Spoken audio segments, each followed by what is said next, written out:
Eu quero fazer um convite muito especial para você nessa manhã. Eu quero convidar você para nós subirmos a um monte. Evidentemente, isso não será um ato literal, será algo virtual que nós iremos fazer. Mas o nosso objetivo ao subirmos nesse monte nesta manhã é vermos a glória do Senhor a quem nós servimos. Quero chamar você a fazer isso. Nós já temos sido edificados através dos cânticos, das orações. Mas nessa manhã nós vamos subir um monte da transfiguração para ver a glória daquele que é o Senhor das nossas vidas. Abra sua Bíblia então em Mateus, capítulo 17. Nós estaremos lendo do verso 1 ao verso de número 9. Eu estarei lendo conforme a Nova Versão Internacional. Você pode acompanhar aí, conforme a versão que você tem nas suas mãos. Mateus, capítulo 17, do verso 1 ao verso de número 9.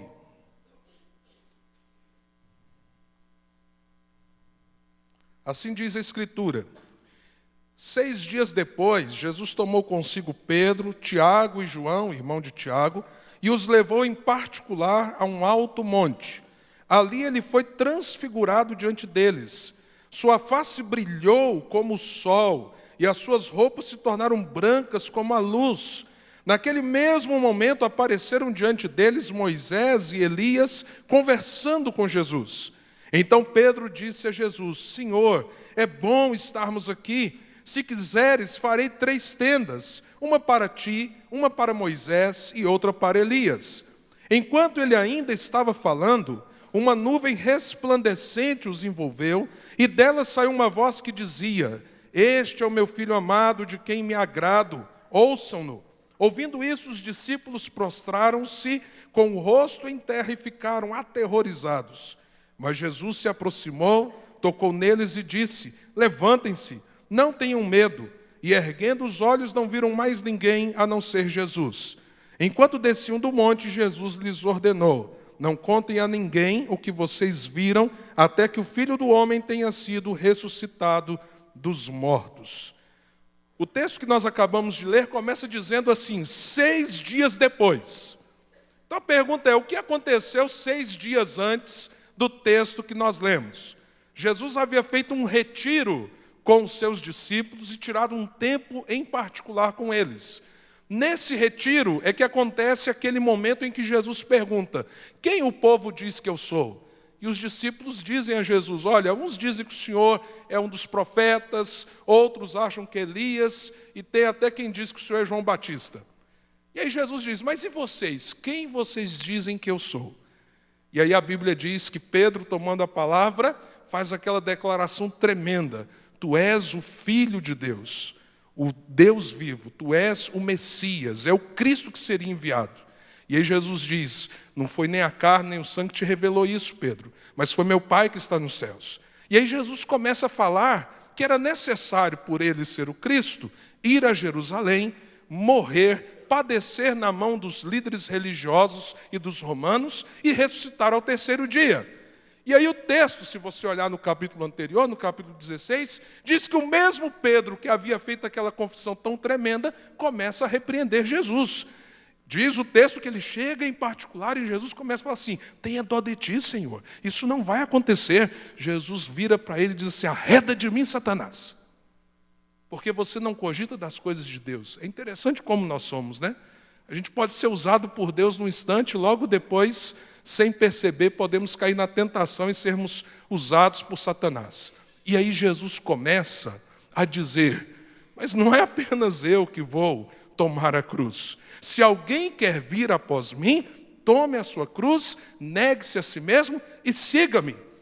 Mas aí, ao final daquele diálogo, que está no capítulo 16, no capítulo anterior, Jesus faz uma declaração, no mínimo estranha. Jesus diz assim no verso 28, garanto-lhes que alguns dos que aqui se acham não experimentarão a morte antes de verem o Filho do Homem vindo em seu reino.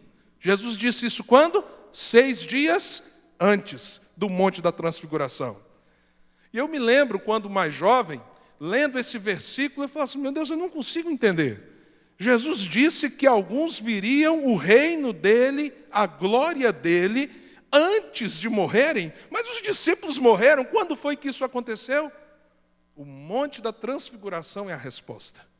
Alguns dos que estavam ali, nesse caso Pedro, Tiago e João, são separados por Jesus para subirem com ele ao monte.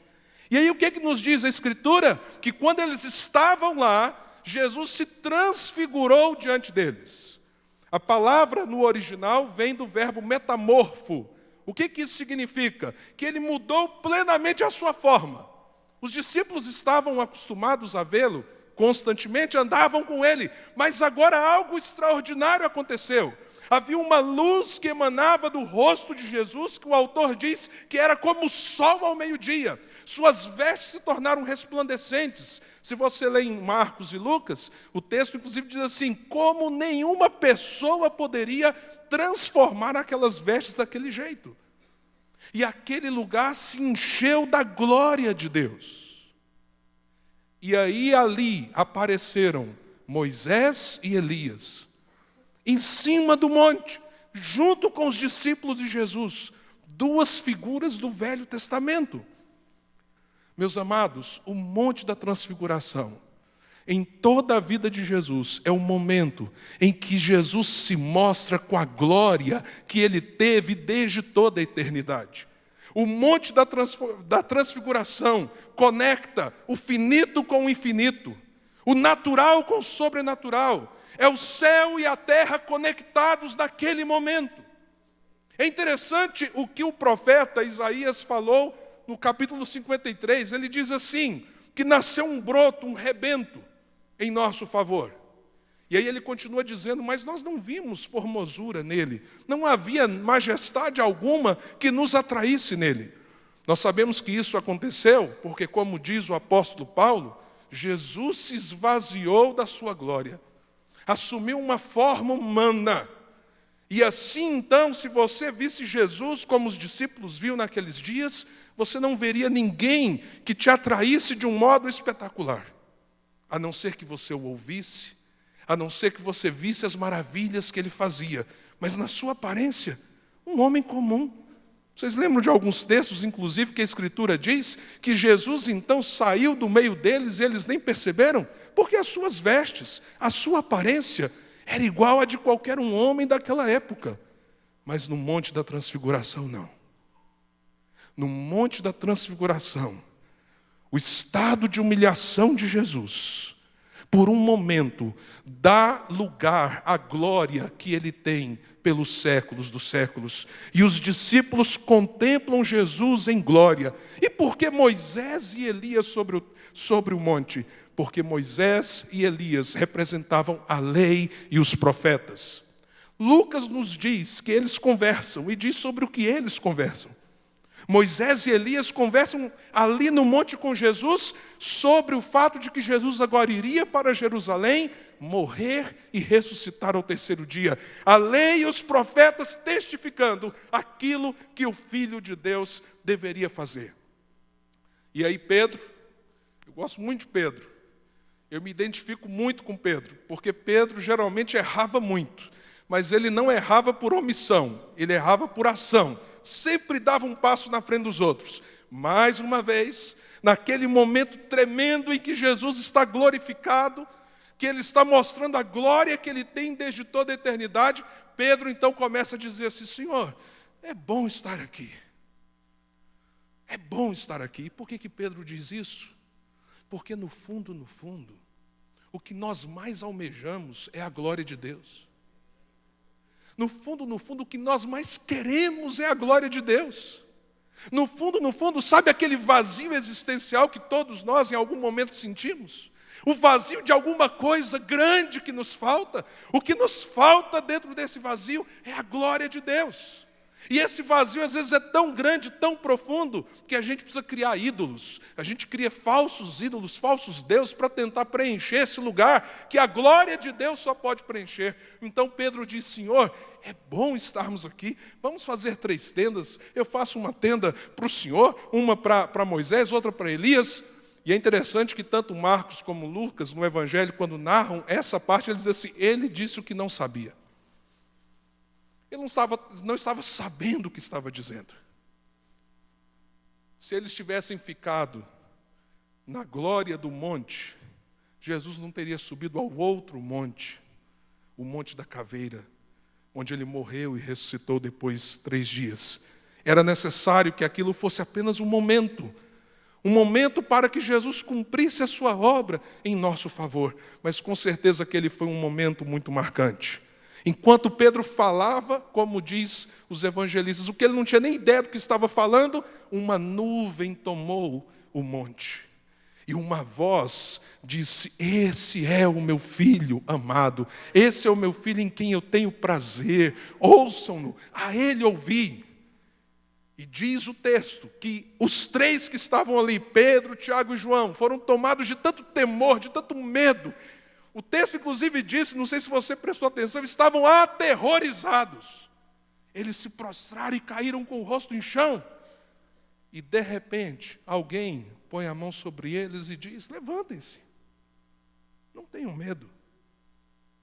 Jesus agora, no seu estado de humilhação, aparentando aquele carpinteiro simples de Nazaré, os chama a se levantarem. Qual foi o impacto dessa experiência na vida daqueles 3 homens? Que impacto isso gerou na vida de Tiago, Pedro e João? Será que a Bíblia diz alguma coisa? No caso de Tiago, nós podemos apenas supor. Em Atos 12, nós temos a narrativa de que ele foi morto pelas mãos de Herodes. Veja só o que diz a Escritura sobre o que aconteceu com Tiago. Ele não é o primeiro mártir. Como nós sabemos, Estevão foi o primeiro que foi morto por causa da sua fé. Mas entre os apóstolos, ele é o primeiro a ser morto por causa do nome de Jesus. Diz assim Atos 12, nessa ocasião, o rei Herodes prendeu alguns que pertenciam à igreja com a intenção de maltratá-los. E mandou matar à espada Tiago, irmão de João. Tiago, que havia estado nesse episódio no Monte da Transfiguração. Que impacto aquela visão da glória de Jesus pode ter tido sobre a vida de Tiago? Nós não temos nenhum relato da sua boca. O que trazia consolo e fortalecimento a Tiago era lembrar a glória do mestre a quem ele servia. Era saber para onde ele estava indo. Era lembrar daquela conexão entre o céu e a terra. Era ter a certeza de que a morte era apenas uma porta. Como diz o catecismo de Heidelberg, o que é a morte para um cristão? É uma porta que se abre para as promessas que ele ainda não alcançou. É bem provável que Tiago tenha ouvido o que aconteceu com Estevão, que havia sido apedrejado. E como, enquanto estava sendo apedrejado, os olhos de Estevão se abriram e viram Jesus assentado à direita do Pai, em glória.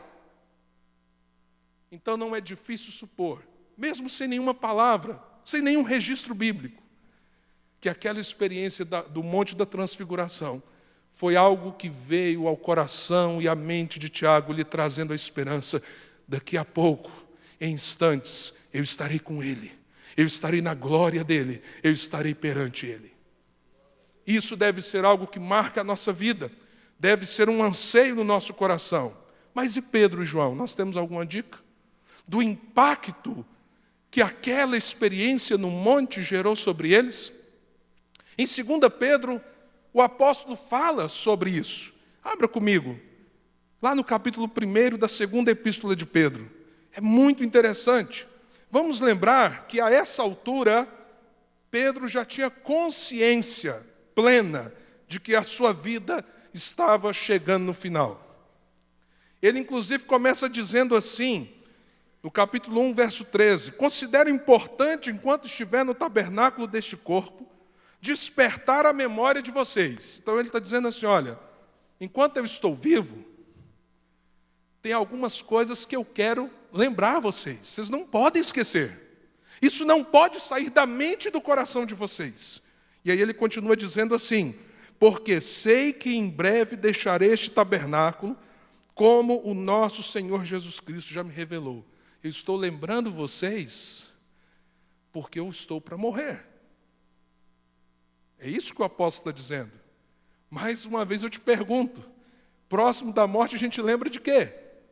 Sabendo que a morte se aproxima, o que vem à nossa memória é o nosso coração. O que veio à memória de Pedro? E ele diz assim, vocês precisam se lembrar disso. Aí ele continua dizendo, verso 16, de fato não seguimos fábulas engenhosamente inventadas, quando lhes falamos a respeito do poder e da vinda do nosso Senhor Jesus Cristo. Preste atenção agora, que coisa tremenda. Ao contrário, nós fomos testemunhas oculares da sua majestade. Mas espera aí, Pedro. Como você foi testemunha ocular da majestade de Jesus, se não veio ainda a segunda vinda, se você não viu Jesus em glória, você andou com ele sendo um humilde carpinteiro? Aí ele responde, ele continua dizendo, ele recebeu honra e glória da parte de Deus Pai, quando da suprema glória lhe foi dirigida a voz que disse, este é o meu filho amado, de quem me agrado. Onde Pedro ouviu o Pai falando isso a Jesus? Nós mesmos ouvimos essa voz vinda dos céus, quando estávamos com ele no Monte Santo. Anos e anos de ministério, próximo da sua morte. O que está no coração e na mente desse homem? Ele diz, vocês não podem se esquecer disso. A glória daquele a quem vocês servem, a majestade daquele a quem vocês servem, que ele é o Rei da glória, ele é o Senhor dos senhores. Eu fui testemunha da sua majestade quando eu estava naquele Monte Santo. Nós temos que ser lembrados, e lembrados, e lembrados, e lembrados, e lembrados, constantemente do Jesus glorioso, do Jesus exaltado, do Jesus magnificado pelo Pai, aquele que tem um nome que está sobre todo nome. Por isso Pedro diz, vocês não podem perder isso, vocês não podem tirar da memória de vocês, e eu fui testemunha ocular. Então ele diz da sua experiência, porque aquela experiência o marcou por toda a sua vida. Mas e João? Será que João nos dá uma pista de como a experiência do Monte da Transfiguração foi profunda para ele? Acho que a primeira pista que nós temos é em João 1, verso 14, quando ele diz assim, o Verbo se fez carne e habitou entre nós, e vimos, o que, gente? Alguém lembra? Vimos a sua glória. Glória como do unigênito, Filho do Pai. Ele está falando que viu a glória de Jesus. Mesmo Jesus tendo se esvaziado da sua glória. De vez em quando essa glória irrompia de um modo com que ninguém podia negar. Nós temos um texto fantástico em que João nos revela uma visão que ele tem. Abrem Apocalipse, capítulo 1. Vamos lembrar que João escreve o livro das revelações, estando numa situação de prisão. Ele é um prisioneiro numa ilha, ilha de Patmos. Então ele está longe da igreja, dos seus irmãos, está muito velho, já está no fim da sua vida, ele foi o apóstolo que mais viveu. É interessante ver esse contraste. Tiago e João eram irmãos. E agora ele recebe uma revelação de Deus, que ele escreve para nós um Apocalipse. Agora, veja que coisa intrigante. Olha o que diz o texto. Verso 9 do capítulo 1. Eu, João, irmão e companheiro de vocês no sofrimento, no reino, na perseverança em Jesus, estava na ilha de Patmos por causa da palavra de Deus e do testemunho de Jesus. No dia do Senhor, um domingo como hoje, achei-me no Espírito e ouvi por trás de mim uma voz forte como de trombeta que dizia, escreva num livro o que você vê e envia a estas 7 igrejas, Éfeso, Esmirna, Pérgamo, Tiatira, Sardes, Filadélfia e Laodiceia. Voltei-me para ver quem falava comigo. Voltando-me, vi 7 candelabros de ouro. Se você observar no livro, os 7 candelabros representam as 7 igrejas. Isso é importante. E entre os candelabros, alguém semelhante a um filho de homem. Então ele vê 7 candelabros, E alguém, onde, gente? Andando no meio deles. Alguém semelhante a um filho de homem, com uma veste que chegava aos seus pés e um cinturão de ouro ao redor do peito. Sua cabeça e seus cabelos eram brancos como a lã, tão brancos como a neve, e seus olhos eram como chama de fogo. Que visão tremenda! Seus pés eram como bronze numa fornalha ardente, e sua voz como o som de muitas águas. Tinha em sua mão direita 7 estrelas, e da sua boca saiu uma espada afiada de 2 gumes. Preste atenção nisso. Sua face como que era, gente? Era como o sol, quando brilha em todo o seu fulgor. Será que João já havia visto algo parecido? Décadas atrás. Décadas atrás, ele viu aquele homem, Jesus, o Senhor da sua vida, cujo rosto brilhou como o sol ao meio-dia. Agora ele está numa ilha, preso, no final da sua vida, e lhe aparece alguém cujo rosto brilha como o sol ao meio-dia.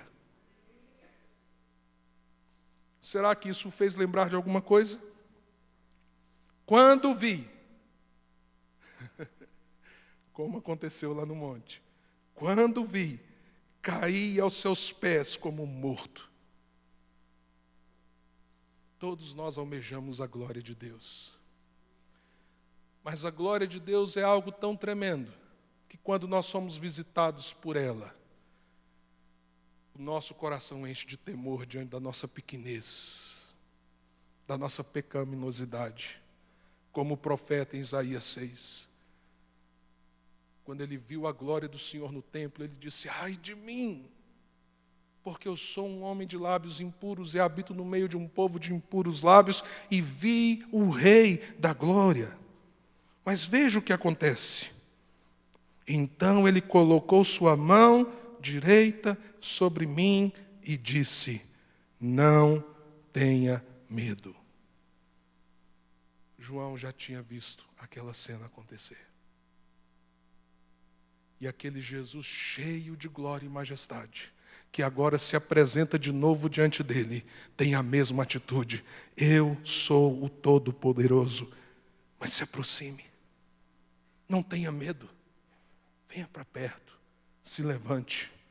E aí Jesus então se revela dizendo: sou aquele que vive.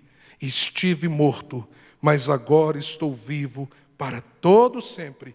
E tenho as chaves da morte e do Hades. Escreva, pois, as coisas que você viu, tanto as presentes como as que acontecerão. Com certeza, Tiago, Pedro e João foram marcados por aquela profunda experiência de contemplar no Monte da Transfiguração a glória de Jesus. Mas se você subiu nesse monte comigo, nessa manhã, se você anseia ver a glória de Jesus, se você toma esse testemunho da palavra de Deus nesta manhã e diz: eu quero contemplar a glória do Senhor, eu quero ter essa convicção profunda de que Jesus é glorioso, é majestoso, Ele é o Rei que se assenta no trono.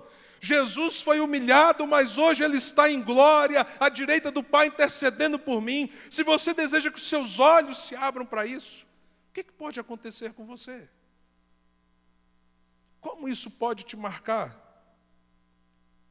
Eu creio que a primeira aplicação que nós podemos tirar é que, diante da percepção da glória que Jesus tem, só cabe uma coisa a nós: adorá-lo.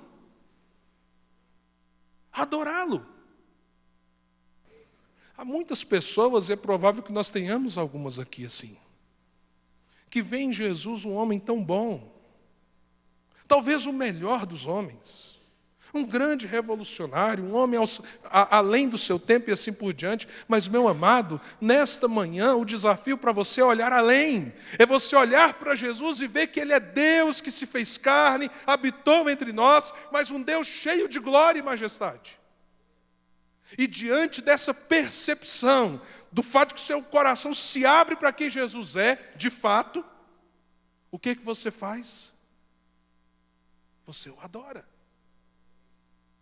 Você rende a sua vida e diz: o Senhor é quem o Senhor diz ser, o Deus Todo-Poderoso, o Filho de Deus, que está sentado no trono de onde o Senhor governa todas as coisas.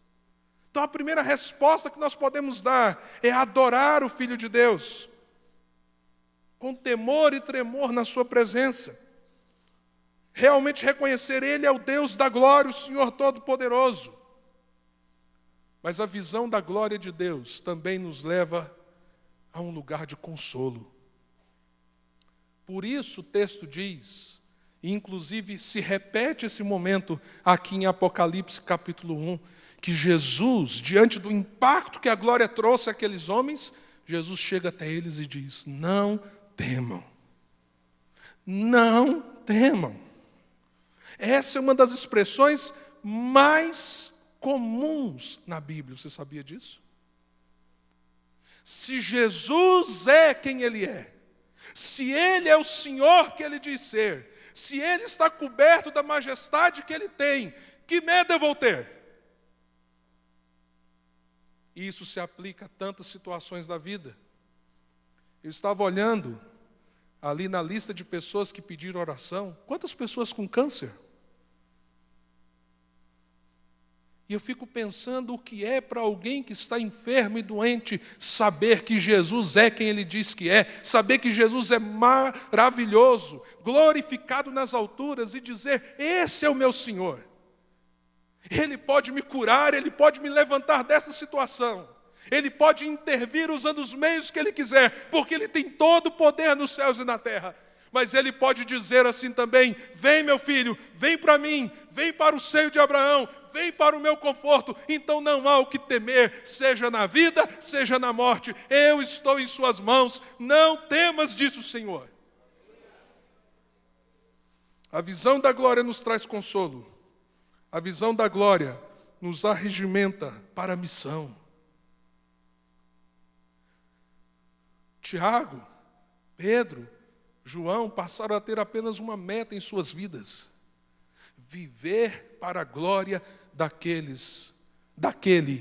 a quem eles estavam rendendo toda a sua fé e devoção. Qual é o objetivo nosso, irmãos? Qual é o grande objetivo da nossa vida? O grande objetivo de todo cristão, sabendo que quem Cristo é e a glória que Ele tem, é viver para a sua glória nesse mundo. É agir de tal modo que Jesus seja exaltado e glorificado. É o que nós fazemos quando abrimos as nossas casas. Convidamos as pessoas e trazemos elas para ouvir o testemunho de Cristo. É o que fazemos quando investimos a nossa vida na vida de outro, o discipulamos, ou quando nós dizemos: olha, por favor, ande comigo, eu quero conhecer mais a Jesus, eu quero crescer em Jesus, Deus está sendo glorificado. É o que nós fazemos quando o nosso trabalho é feito, não para o nosso chefe, não para a empresa em que trabalhamos, mas nós fazemos o melhor, fazemos com excelência, porque sabemos tudo quanto nós fizermos seja para a glória dEle. Ver a glória de Jesus nos levanta. Nós não estamos chamados para permanecer sobre o monte. Nós estamos chamados para descer do monte, subir e ver a glória, mas depois descer para libertar os cativos, como Jesus fez. Você se lembra? Depois do monte da transfiguração, eles descem e há um pai desesperado ao pé do monte, porque o seu filho estava possesso e os outros discípulos de Jesus não conseguiam libertá-lo. Nós temos que olhar a glória no monte e descer no monte para a missão, porque a Escritura diz que como as águas cobrem o mar, assim o mundo será coberto pela glória de Deus. E isso tem a ver comigo e com você. E por último, quando a gente lembra quem o nosso Senhor é, a glória que Ele tem, nós temos esperança. E sabe por que nós temos esperança? Porque a Escritura nos diz que que esse Jesus que veio e se humilhou e tomou a forma de servo, ele voltará em grande glória. A visão que teremos da sua segunda vinda não será do Jesus humilhado, mas será do Jesus glorificado. E a Escritura nos diz, então, que nós veremos o seu rosto brilhando como o sol ao meio-dia, e estaremos perante ele, e todos, crentes e não crentes, irão se prostrar diante da sua glória, e vão anunciar o nome de Jesus. Ele é o Senhor, para a glória de Deus Pai. E esse dia está chegando, esse dia está chegando. E a Escritura nos fala, então, que após esse dia, que está chegando aí, que está batendo as portas, ele vai enxugar de nós todas as lágrimas. Não haverá mais luto, nem dor, nem pranto, porque as coisas antigas terão passado e tudo se fará novo. E a palavra nos promete, então, que ele será o nosso Deus e nós seremos suas ovelhas. Haverá um tabernáculo de Deus perene com os homens, o céu conectado sempre com a terra. Não haverá mais divisão entre essas duas dimensões e realidades. E naquele lugar que estaremos, há uma coisa que a Escritura diz em Apocalipse 21, 23. Lá não haverá sol, e nem haverá lamparina, lampião, como nos primeiros dias dessa igreja, e não haverá necessidade de lâmpadas de LED, que são mais econômicas, porque a glória do Cordeiro resplandecerá. E se você crê em Jesus, é para lá que você está indo. E isso deve encher o seu coração de profunda esperança. Nessa manhã, nós fomos chamados a subir ao monte para sermos relembrados sobre o Jesus de toda a glória.